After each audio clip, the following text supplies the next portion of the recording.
Hello everybody and welcome to my review of the LEGO Star Wars 75352 Emperor's Throne Room. This set came out on May 1st, 2023 and retails for $100. It also has 807 pieces along with being a diorama set and a 40th anniversary Return of the Jedi set, which is also, for those of you who don't know, episode 6. This set came with 3 minifigures, being Darth Vader, Luke Skywalker, and Emperor Palpatine, and is set in, as the name says, the Emperor's Throne Room in the second Death Star. This is the box of the set in the black box art style, with the front depicting a fight between Darth Vader and Luke Skywalker while Emperor Palpatine watches. The back of the box shows another scene of Emperor Palpatine using his Force Lightning on a downed Luke Skywalker while Darth Vader watches, and it has 2 scenes on the left depicting one from the movie and the same scene from the movie but with the Legos. Below that are the dimensions of the Lego set, being 8 inches wide, 5.5 inches deep, and 6.5 inches tall. Now that we're done with the box, let's get into the review of the set. The first minifigure we'll be looking at is the Episode 6 Luke Skywalker. This minifigure has 2 unique pieces to the set, being the body and the hairpiece that they made, whereas the legs are the original 1991 black Lego legs that are in 1029 sets, and the head itself is from 2015 and has been in 20 sets so far, one being a non-Star Wars set. I really like the looks of this figure. The front looks very good. I really like how they did the new body piece with the belt and the one-colored hand. The details on the clothing itself are very good as well. They are a lot thinner than they were in the 2020 or 2022 Imperial Shuttle. The back of the minifigure is just the extension of the belt and the other wrinkling of the clothes. The legs are a non-statement, as they are just the regular black legs. However, the hair is a new piece, as I said before, that looks very different to the old hair that they had before, which was just more of a bowl cut. This is more accurate to how it was in the movie before, being a little longer and covering more of the back of the neck. Another part I like about the hairpiece, from the back you cannot see the second face that is printed onto the Luke Skywalker head. Now for the head, there are 2 faces on it, one being a smiling Luke Skywalker and the other being a serious Luke Skywalker. I think that this minifigure looks great with the updated body and hair pieces. It is very much an improvement from the last Luke Skywalker that has been in a Lego set before. I think the details are great and the hair looks very nice on the newly printed head, and I'm very impressed with what they have done with this minifigure. Next up is the Darth Vader minifigure, which has no unique pieces to this set. They have all been reused from other old sets. The top of the helmet, which is just this part right here, is from 2015 and has been in 16 sets so far, whereas the bottom part of the helmet has been in 5 sets so far, which was introduced in 2022. Now the head was introduced in 2023 with 3 sets, being the mech, the TIE Bomber, and this set, whereas the cape was made in 22, also being in only 3 sets, with the Dark Trooper attack being Luke Skywalker's cape, the TIE Bomber, and this set. The body piece was introduced in 2020, being in 7 sets, and the legs were also introduced in 2020, being in 10 sets. The difference between the two, although they are the same minifigure, is because in the Advent calendars, Darth Vader has had Christmas sweaters like the Emperor Palpatine from this year's Advent calendar. Now, I'm not trying to out myself here, but this is my first Darth Vader minifigure, and I think it looks beautiful. I really like the 2-piece helmet because it gives off a more accurate look on the helmet instead of just having a singular helmet placed on top. I think the cape is a really nice piece of cloth and looks very good on the Darth Vader set. The body looks very good, very detailed, and I appreciate the printing on the arms as well. I think it looks very good. Now for the legs, I think those look very good as well, even though they are only printed on one side. The back of the body, however, is printed and is just an extension of the top part of his shirt along with the belt and some wrinkles on his clothes. For the head, I think they did a really good job. It has a lot of details that I like, along with the color of it being how it looks in the movies when he takes off his helmet. The wrinkles are very good, and I think the little blush around his eyes, I don't know if you would call it that, looks very good as well. On the back of the head, we just see more of the face wrinkles and scars from when he was burned on Mustafar.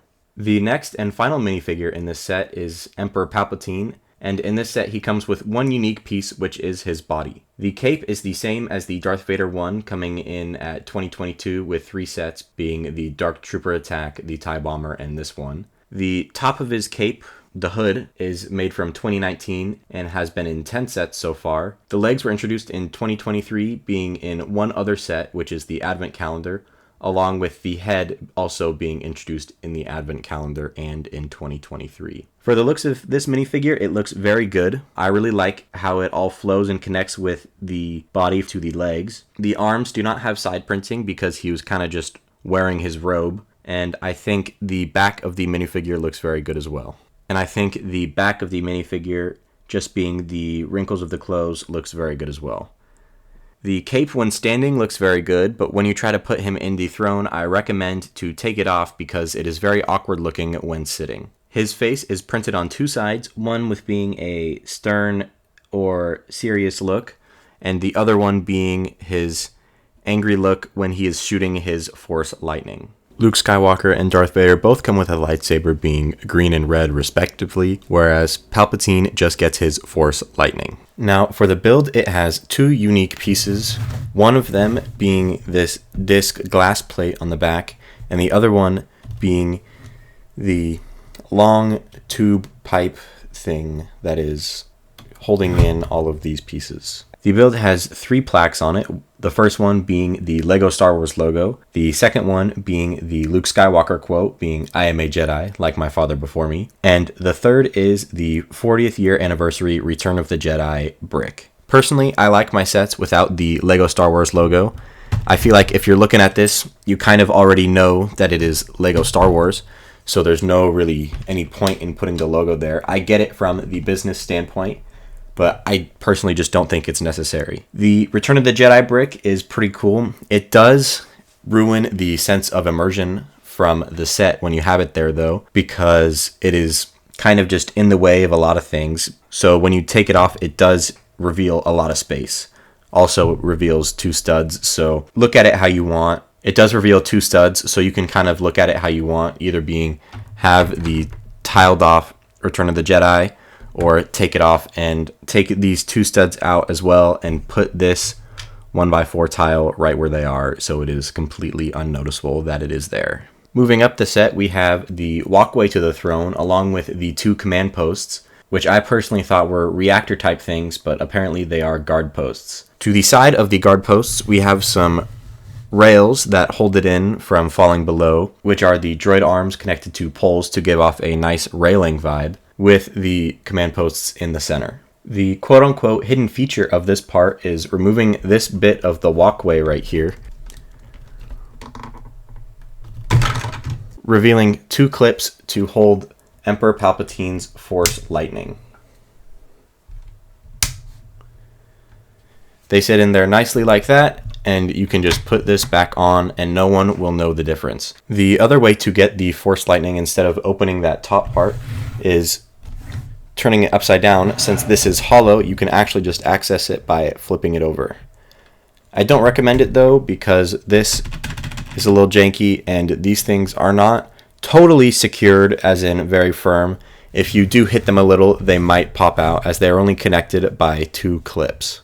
Moving up, we have the front of the throne with the steps and the actual throne where Emperor Palpatine sits, along with the glass background.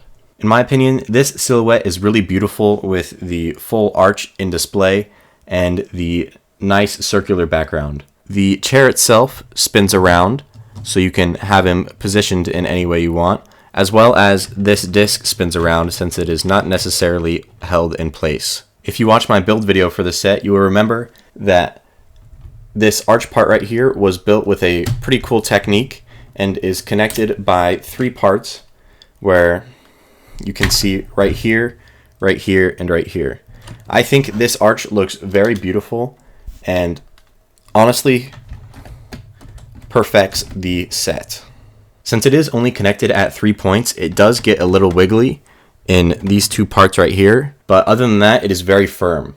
The other flimsy part of this dome is that it is only connected at the bottom in two spots, being right here, along with a little part of the build, and right here on the other side. So I would not recommend picking it up by this because it is not the strongest point.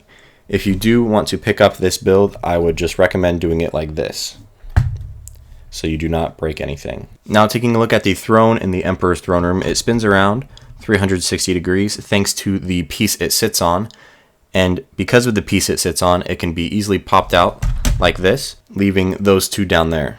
I think this is the best throne we have gotten so far in LEGO Star Wars for Emperor Palpatine. The building techniques are super cool. These actually move side to side to give you the angled look that you would like, along with this piece right here using the multi-side 1x1 to get pieces on each side of the brick to get that in-depth look on the chair. The back is just all black along with most of the throne itself. I think that this thing looks very cool, very sleek, very stylish, and fits very well with Emperor Palpatine sitting on it. The last part of the set, being the window, is built using some really cool building techniques. It has two tubes attached to the bottom right here and here, where all of these individual pieces are clipped into it, so it gives you the full round shape of the window that you are looking for. I think this is a really awesome build technique to use for this build. When I first looked at it on the box, I thought this entire thing right here, not just this, was actually one whole piece. I was really confused at how they did all this to make it look that good, and it turns out they used this building technique. Other than that, you have these two support beams right here and here, along with the ones right here and here, to keep this from not moving so much. And you have these two little T-pins holding in the glass shield, along with these two clips at the bottom to keep it from falling. Now, to bring up an issue I brought up earlier, so as some of you may know, it's really hard to seat minifigures with capes on them. So when you are trying to sit Emperor Palpatine on the throne, make sure you take off his cape, because no matter how you try to do it, it will look weird while he sits on there. Now, to be completely honest with you, I have zero problems with this set other than sitting Palpatine down with a cape. I think this thing is beautiful and is probably the most perfect design that they could do for this diorama, even if they tried in another 20 years. I don't think they could do this any better. I just think this thing looks super sleek. It definitely fits the vibe of the Death Star. Most of the build is tiled, so it gives off a sleek look befitting the Death Star, and I just think this thing is super beautiful. The arches are perfect, the minifigures are perfect, the throne is perfect, the window is perfect, the front area is perfect, and the railings and stairs are perfect. On the other hand, other than the set itself, however, there is one thing I can complain about, and that is the price. Personally, I didn't buy this thing for $100. I got it at a discount for $70. I can't say it's too expensive as long as you get it at a discount of $70 or $80. I personally would wait until it is $70. I'm pretty sure it is $80 right now. I will put an Amazon link in the description. But I do think it is a good set at $80, and I think it is the best set you can get at $70. This thing looks beautiful, and it is a great display set, and it is my favorite out of all of the diorama sets so far. I have nothing else to say about this thing. I am almost speechless at this point. I'm out. I'll see you guys later.